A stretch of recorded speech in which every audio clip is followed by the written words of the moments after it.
mājās čiloju, filmēju YouTube video, un man pazvanīja draudzene, un viņa man saka, Santa, tu negribētu mani atbraukt izdarīt vienu darbiņu, man viena cita draudzene to palūdza izdarīt, bet viņa kaut kā negrib vienu, viņa teica, ka varbūt es esmu drosmīgāk, man labāk tas tajās sanāk, tāpēc jā, mēs tagad dosimies, un tālāk jau jūs paši redzēsiet visu to, ko mums būs jāizdara. Viss sākās ar to, ka mana draudzene atbrauc man pakaļ, un tad mēs kopā devāmies uz depo, kur nopirkām 2 skaistus rožu pušķus.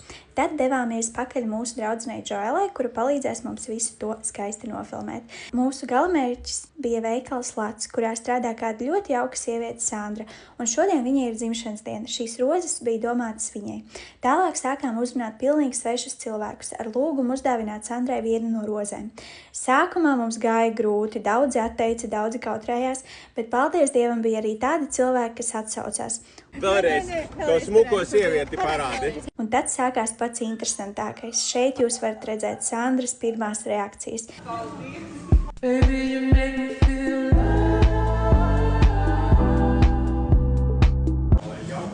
Viņa bija patiesi pārsteigta un aizkustināta, kad viens pēc otra cilvēka nāca pie viņas un dāvināja rozes. Kad Sandra bija saņēmusi gandrīz visas rozītes, mēs nolēmām, ka būtu forši, ja arī mēs pašas beigās ieietu pie viņas.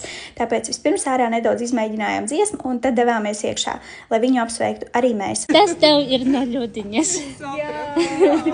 Viņa tevi ļoti stipri mīl. Paveicies ar tādu draudzeni. Ar šo video vēlos iedrošināt arī tevi. Dari vairāk šādu mīļu pārsteigumu saviem draugiem, ģimenei vai pat svešiem cilvēkiem. Tas neprasa daudz, bet var nozīmēt ļoti daudz, jo labākais, kas mums dzīvē ir, tie ir cilvēki.